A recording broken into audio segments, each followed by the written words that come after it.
Erick Thohir adukan Tempo ke Dewan Pers. Saya boleh diceritakan agenda hari ini ke Dewan Pers sendiri? Ya, hari ini kami mengadu ke Dewan Pers atas nama Pak Erick Thohir, menyampaikan surat ya dari Pak Erick Thohir terkait dengan konten podcast yang ditayangkan di akun Tempo.co di channel YouTube-nya.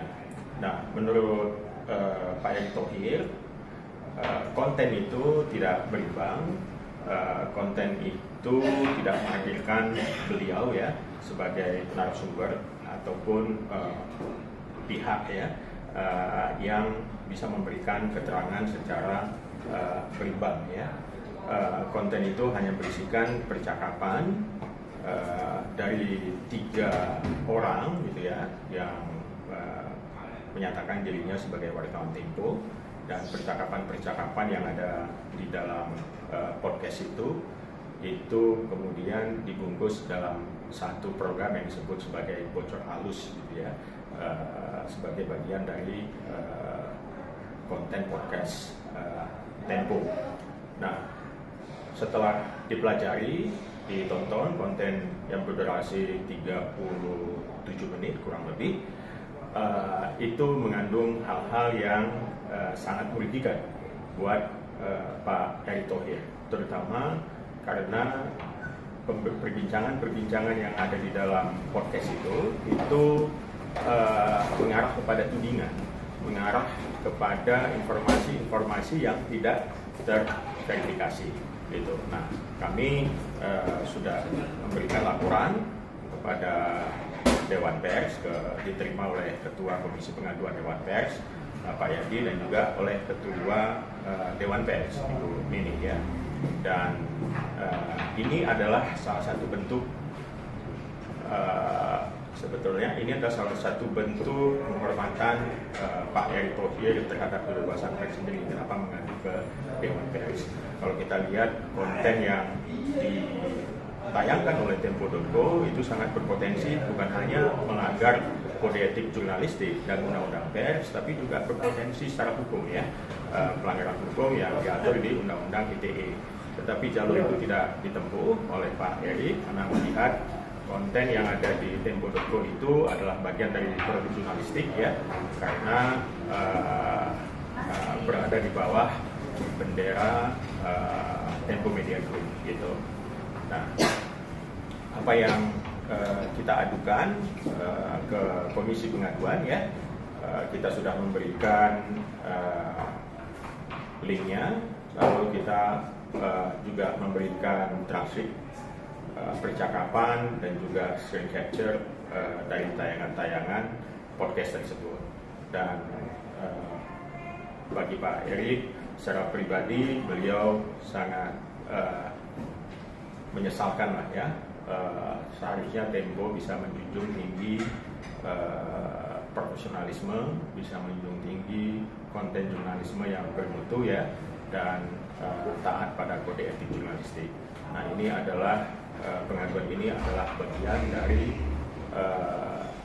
penghormatan beliau terhadap undang-undang pers dan juga concern beliau sebagai salah satu orang media juga ya, karena beliau juga punya memimpin satu perusahaan media dan sangat paham betul bahwa konten-konten bermutu, jurnalisme yang bermutu itu adalah yang dibutuhkan oleh masyarakat dalam rangka menjaga kebebasan pers atau merawat kebebasan pers.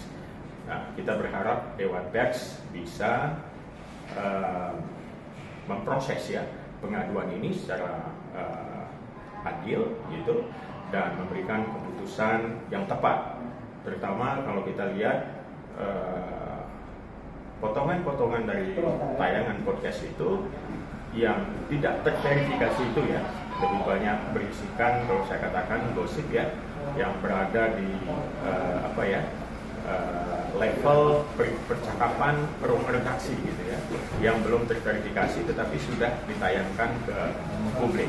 Jadi katakanlah ini bahan mentah gosip gitu, yang kemudian dikemas dalam bentuk podcast dan langsung dihadirkan kepada publik, sehingga informasi-informasi yang tidak akurat, yang tidak berimbang itu menimbulkan kesan negatif yang merugikan kepada Pak Eri dan juga kepada BUMN. Gitu. Nah, jadi kami ingin Dewan Pers bisa memproses ini secara adil, bisa memberikan keputusan juga sesegera mungkin agar potongan-potongan dari tayangan yang dimuat oleh Tempo.co dan diambil oleh akun-akun sosial media lain yang non pers gitu, itu bisa dihentikan gitu, karena kita tahu pelanggaran-pelanggaran yang terjadi di sana cukup serius ya, terutama untuk kode etik jurnalistik ya, ada pasal 1, ada pasal 2, pasal 3 dan pasal 4 gitu ya. Yang pertama yang terberat saya kira di pasal 1 itu, karena konten jurnalistik seharusnya berimbang, akurat, dan tidak beritikat buruk. Nah, ini kita lihat bagaimana percakapan-percakapan yang terjadi di podcast Tempo itu bisa diuji dalam 3 dimensi tadi itu. Apakah dia akurat, berimbang, atau dia punya itikat buruk. Karena kita lihat tanpa verifikasi yang kuat, pembuktian yang kuat, mungkin juga konten itu bisa jatuh kepada beritikat buruk gitu. Nah, jadi kita ingin Dewan Pers bisa menguji dan membuat keputusan yang adil.